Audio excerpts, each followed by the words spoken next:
Hello guys, welcome to today's video. तो guys बहुत सारे स्टूडेंट्स ना कंफ्यूज हो चुके हैं कि उनको एआई एमएल करना चाहिए या उनको वेब डेवलपमेंट करना चाहिए। तो उनको ना कोई सोल्यूशन नहीं मिल रहा है इस चीज़ का। तो कुछ लोग कह रहे हैं कि एआई करो क्योंकि एआई में फ्यूचर है, तो एआई सीख लो। लेकिन प्रॉब्लम ये आ रही है कि अगर एआई करते तो एआई में जॉब नहीं है, जॉब सारी अभी वेब डेवलपमेंट में है। तो उनको करना क्या चाहिए?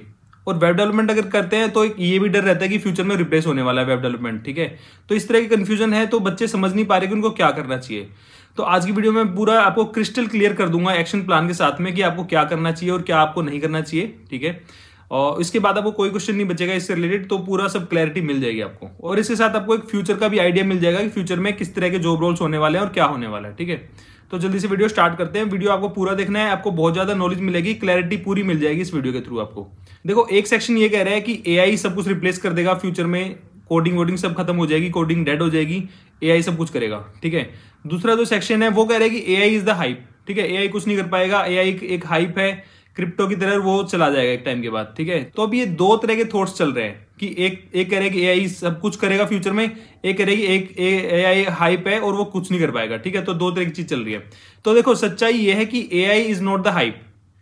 एआई हाइप नहीं है, और वो ऐसा नहीं है कि एआई एक टाइम के बाद चला जाएगा। AI will remain there.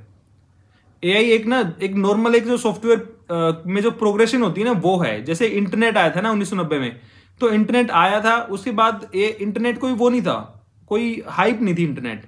हाँ, इंटरनेट के अराउंड एक .com बबल बन गया था, बिकॉज एकदम से उसको बहुत ज्यादा उसको फेमस कर दिया गया था। ठीक है, लेकिन इंटरनेट आज भी है। लेकिन जब 1990 के बाद इंटरनेट आया ना, तो इंटरनेट ने पूरा सॉफ्टवेयर डेवलपमेंट चेंज कर दिया, और उसके बाद से हम देखते हैं कि इंटरनेट एक से दूसरी फॉर्म में आज भी अवेलेबल है। ठीक है, और आज भी रिलेवेंट है इंटरनेट। तो सिमिलर जो एआई है ना, वो भी फ्यूचर में भी रहने वाला है, क्योंकि वो एक बहुत बड़ी प्रॉब्लम को सोल्व कर रहा है। ठीक है, तो फ्यूचर में रहेगा एआई, और वो ऐसा नहीं होगा कि वो हाइप है और वो चला जाएगा, वो रहेगा, और उसी के साथ हमें एडजस्ट करना पड़ेगा, ये फैक्ट है। तो देखो, अब क्वेश्चन ये आता है कि अगर एआई फ्यूचर में रहने वाला है तो एआई क्यों ना सीख ले, फिर हम क्यों वेब डेवलपमेंट सीखेंगे? क्योंकि देखो, चैट जीपीटी है, वो पूरा कोड तो लिख ही लेता है। ठीक है, तो देखो, एक सबसे बड़ी प्रॉब्लम यह है कि जो स्टूडेंट्स है ना, वो चैट जीपीटी को एआई समझ रहे हैं। ठीक है, लेकिन chat GPT just a part of AI. देखो, एआई एक टेक्नोलॉजी है, उसके बहुत सारे ना सब डोमेन्स है। जैसे उसी में मशीन लर्निंग है, उसी में डीप लर्निंग है, उसी में न्यूरल नेटवर्क्स है, उसी में कंप्यूटर विजन है, उसी में स्पीच रिकॉग्नाइजेशन है, उसी में एक पार्ट है जनरेटिव एआई। ठीक है, जनरेटिव एआई जो है वो जनरेटिव एआई, और उसी में एक पार्ट है नेचुरल लैंग्वेज प्रोसेसिंग। तो नेचुरल लैंग्वेज प्रोसेसिंग और जनरेटिव एआई को जब मिक्स कर दिया तो हमारे सामने आता है चैट जीपीटी। ठीक है, तो ऐसा नहीं कि chat GPT is the only AI. Chat GPT एक एआई का पार्ट है, और वो इसी तरह बहुत सारी सब डोमेन्स है एआई के अंदर ही। ठीक है, तो chat GPT is just a part, जो कि कुछ टेक्स्ट या कुछ इमेज जनरेट कर सकता है, वो एक जनरेटिव एआई है बेसिकली। तो इसी तरह ना दूसरी एआई की सब डोमेन्स है, जैसे मशीन लर्निंग है, और जो दूसरी मैंने बताई अभी, तो ये सारी जो है, ये सारी एआई का ही पार्ट है। तो फ्यूचर में क्या होगा, देखो मैं आपको फ्यूचर को थोड़ा आइडिया देता हूँ। फ्यूचर में क्या होगा कि जो हमारी वेब डेवलपमेंट है, या जो भी ऐप डेवलपमेंट है, जो भी कुछ है ना, वो एज इट इज रहने वाली है, और उसी में जो एआई का पोर्शन है ना, वो उसमें इंटीग्रेट हो जाएगा। ठीक है, जैसे एग्जांपल देता हूं, आप इंस्टाग्राम पे रील स्क्रॉल कर रहे हो। ठीक है, तो आप रील स्क्रॉल करने के लिए आप कोई एआई एजेंट नहीं रख लोगे कि भाई मेरे नाम पे तू रील देखता रहे बैठ के और आप सो जाओगे।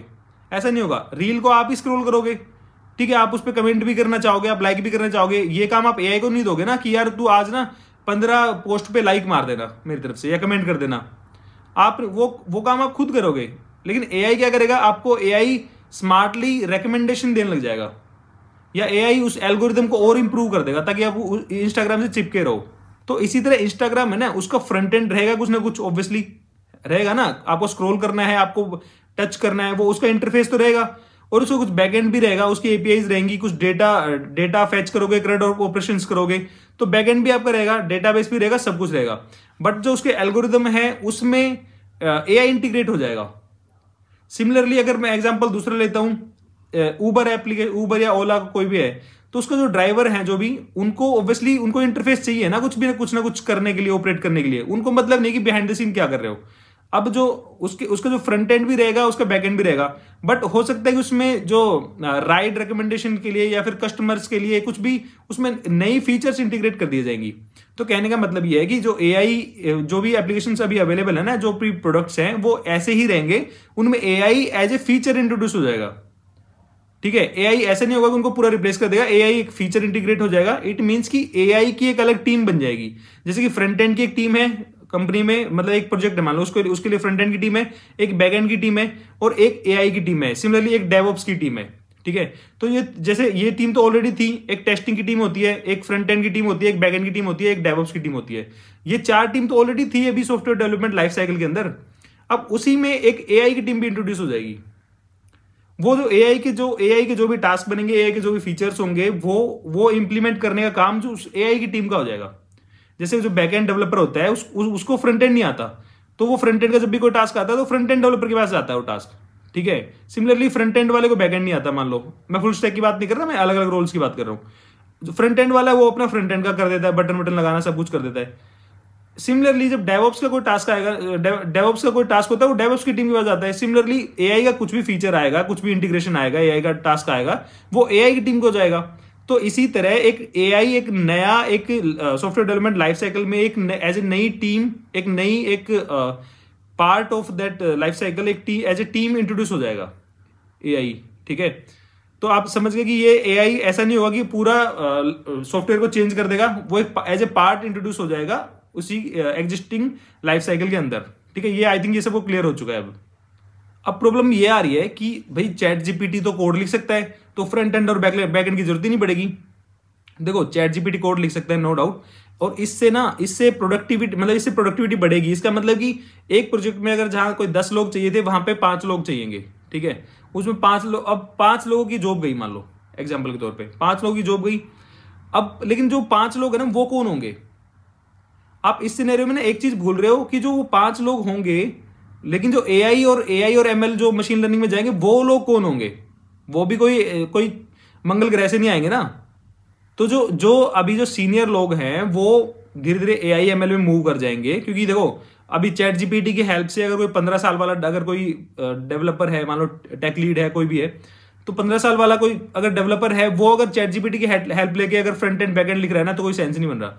तो फ्यूचर में जो सीनियर रोल्स होंगे ना उनको धीरे धीरे माइग्रेट किया जाएगा एआई एमएल की टीम के तौर पे, और जो जूनियर्स होंगे वो अपना करेंगे फ्रंट एंड और बैक एंड डेवलपमेंट करेंगे। ठीक है, with the help of chat GPT and everything. तो इसमें ना रोल डिफाइन हो जाएंगे बेसिकली। जो सीनियर लोग होंगे वो धीरे धीरे एआई एमएल में मूव करेंगे, और जो जूनियर होंगे वो अपना वेब डेवलपमेंट करते रहेंगे, जैसे चल रही है अभी हेल्प लेके चैट जीपीटी की। क्योंकि एआईएमएल में ना अभी भी थोड़ा स्पेशलाइजेशन चाहिए, और मैं ये नहीं कह रहा कि जूनियर लोग नहीं कर सकते हैं, लेकिन अभी क्या हो रहा है कि अभी जो मार्केट में अभी शिफ्ट हो रहा है ना, फ्रेशर्स को अभी एआईएमएल में जॉब नहीं मिलेगी जल्दी सी। ठीक है, उसको अभी थोड़ा सा और भी थोड़ा सीनियर लोगों को ऑफर किया जा रहा है वो चीज। ठीक है, तो धीरे धीरे क्या होगा, सीनियर लोग उसमें मूव कर जाएंगे, और जो उनकी जगह पे ना उनकी जगह ले लेंगे अपने जूनियर डेवलपर। ठीक है, वो उनकी जगह पे वेब डेवलपमेंट करने लग जाएंगे। तो ये वाला सिनेरियो मेरे को होता दिखाई दे रहा है ये वाला। अब क्वेश्चन ये आता है कि भैया अगर मान लो सीनियर लोग ही करेंगे मशीन लर्निंग और एआई, तो हमें तो कभी सीखनी नहीं चाहिए एआई और मशीन लर्निंग। ठीक है, लेकिन ऐसा भी नहीं है। देखो कंपनी में ना आप अपने आप को ना एक तरह से आप सेल करते हो कंपनी में। ठीक है, मतलब कि अगर मेरे को आज एक फ्रंट एंड का बंदा कोई दिखता है, मेरे मान लो मैं इंटरव्यूअर हूं या मैं कंपनी हूं, ठीक है, मेरे को फ्रंट एंड का बंदा दिखता है और एक दिखता है बैक एंड का, और एक मेरे को दिखता है फुल स्टैक, तो मैं फुल स्टैक को ज्यादा प्रीफरेंस करूंगा क्योंकि मैं उसको कहीं भी यूज कर सकता हूं। सिमिलरली अगर आपको फ्रंट एंड बैक एंड भी आता है तो उसी में अगर एक चीज और ऐड ऑन कर लोगे, आप एआई और मशीन लर्निंग में भी ऐड कर लोगे, इट मीन्स कि आपको किसी भी रोल में आपको फिट कर सकते हैं। ठीक है, अभी भी क्या कर रहे हो, अभी भी आप कई बार क्या होता है डेवऑप्स की चीजें भी सीख रहे होते हो ना, आप फ्रंट एंड सीखते हो, फिर आप बैक एंड सीखते हो, फिर आप अपना डॉकर सीखते हो, कुबरनेटिस सीखते हो, तो फिर एडब्ल्यूएस सीखते हो, पाइपलाइन सीखते हो, ये सब आप सीखते हो ना, तो आप ये डेवऑप्स की चीजें सीख रहे हो, तो आप अपनी ना वैल्यू को और बढ़ा रहे हो एज ए डेवलपर कि भाई मैं किसी भी इसमें जो हमारी लाइफ साइकिल है इसमें किसी भी रोल में फिट हो सकता हूं। सिमिलरली जब आप एआईएमएल भी सीख लोगे ना तो आप और ज्यादा वैल्यूएबल बन जाओगे कंपनी के लिए, तो आपकी ना और वैल्यू बढ़ जाएगी उसके केस में, क्योंकि कंपनी आपको कहीं भी यूज कर सकती है। जैसे मैं अपना एग्जांपल दूं, मान लो मेरे को फ्रंट एंड बैक एंड, मैं अभी फुल स्टैक हूं, ठीक है, मेरे को फ्रंट एंड बैक एंड में कर लेता हूं काम में, अब मैं अगर एआई और एमएल और सीख लेता हूं ना तो कंपनी के लिए मैं और ज्यादा वैल्यूएबल एसेट बन जाऊंगा, फिर वो मेरे को कहीं भी यूज कर लेंगे आराम से। ठीक है, तो इसी तरह आपको अपनी वैल्यू बढ़ानी है एज एन एम्प्लॉई, आपको अपनी वैल्यू बढ़ानी है। तो अगर आपने देखो, अब मैं आपको क्लियरली पाथ बताता हूं क्या करना है आपको अगर आप फ्रेशर हो फ्रेशर हो या आप अभी कॉलेज के 3rd ईयर में हो, 4th ईयर में हो, ठीक है, तो आप स्टार्टिंग करो, पहले आप अपनी वेब डेव पूरी कर लो, कंप्लीट कर लो अच्छे से, ठीक है। अगर वेब डेवलपमेंट आपने कर ली है, एक लेवल की आपने कर ली है कि मैं आप प्रोजेक्ट बना पाते हो, आप एक लेवल का काम जानते हो आप, ठीक है, तो आपको मशीन लर्निंग को भी एक्सप्लोर करना स्टार्ट करना चाहिए उसके बाद। लेकिन आपको डायरेक्टली जंप मशीन लर्निंग में नहीं करना चाहिए, क्योंकि अभी भी जो जॉब्स है वो आपको वेब डेवलपमेंट के हिसाब से मिलेगी, वो मशीन लर्निंग में एकदम से जॉब नहीं मिलने वाली है। बाद में आप जब मूव करोगे तो आप धीरे धीरे शिफ्ट कर लोगे मशीन लर्निंग की तरफ, फिर आप एज ए पैकेज बन जाओगे, आपको फिर फ्रंट एंड भी आता होगा, बैक एंड भी आता होगा, मशीन लर्निंग भी आती होगी, और थोड़ा बहुत आपको डेवॉप्स भी आता होगा, तो आप किसी भी रोल के लिए आप फिट हो जाओगे। तो फ्यूचर में यही होगा, जो भी मल्टीटास्क कर सकते हैं उन्हीं की ज्यादा वैल्यू होगी, ठीक है। तो आपका जो क्लियर पाथ ये है कि आप अपने अभी पहले फ्रंट एंड बैक एंड करो, उसके बाद आपको मशीन लर्निंग करनी है। अब बात क्या आती है कि मशीन लर्निंग और जो एआई है वो बहुत टफ है भैया, उसके लिए मैथ की जरूरत पड़ती है, ये जरूरत होती है, वो जरूरत होती है। तो मैं आपको सच बताऊं, मैं अभी मशीन लर्निंग पढ़ रहा हूं, ठीक है, मैं आपको सच बताऊं मैथ की उसमें उतनी ज्यादा जरूरत नहीं है, बहुत ही बेसिक होता है, बहुत ही थोड़ा बहुत जरूरत होती है। और मेरे को ऐसा लगता है कि अगर मैं पढ़ाऊंगा ना तो मैं आपको इजीली पढ़ा दूंगा मशीन लर्निंग भी बहुत आराम से। जैसे आपको रिएक्ट आती है ना, इतनी ही ईज के साथ आपको आ जाएगी मशीन लर्निंग भी, ठीक है। तो अगर आप लोग मेरे से पढ़ना चाहते हो तो कमेंट सेक्शन में लिखना कि we want to learn machine learning from you, ठीक है। तो इससे मेरे को पता चल जाएगा कि ज्यादा लोग मेरे से पढ़ना चाहते हैं, तो मैं फिर और मेहनत करके अच्छे से मशीन लर्निंग सीख लूंगा, ठीक है। अभी मैं स्टार्टिंग जस्ट की है मैंने, और मैं अगर आप अगर चाहोगे तो मैं और अच्छे से डीप में सीख लूंगा, ठीक है। तो वो इजीली मैं समझा सकता हूँ, कोई दिक्कत नहीं, इतनी बड़ी चीज नहीं है। तो आपको अपना गेम प्लान ये रखना है, आपको फ्रंट एंड बैक एंड खुद से कर लेना है। मशीन लर्निंग आपकी मैं करवा दूंगा, अगर थोड़ा टाइम के बाद मेरे को अगर टाइम मिला तो उसकी कोई टेंशन नहीं है। तो आप अपना फोकस करो, फ्रंट एंड बैक एंड कर लो, अभी मशीन लर्निंग भी बाद में करेंगे। तो आपको एज ए फुल पैकेज बनना है, तो आपको ये टेंशन लेनी बंद कर देनी है कि मेरे को ये करना है या ये करना है, आपको सब कुछ करना है, ठीक है। तो देखो अभी गवर्नमेंट का भी इनिशिएटिव स्टार्ट हो चुका है एआई से रिलेटेड, ठीक है। इस बार बजट में भी उन्होंने एलोकेशन की थी एआई प्रोग्राम से रिलेटेड गवर्नमेंट ने।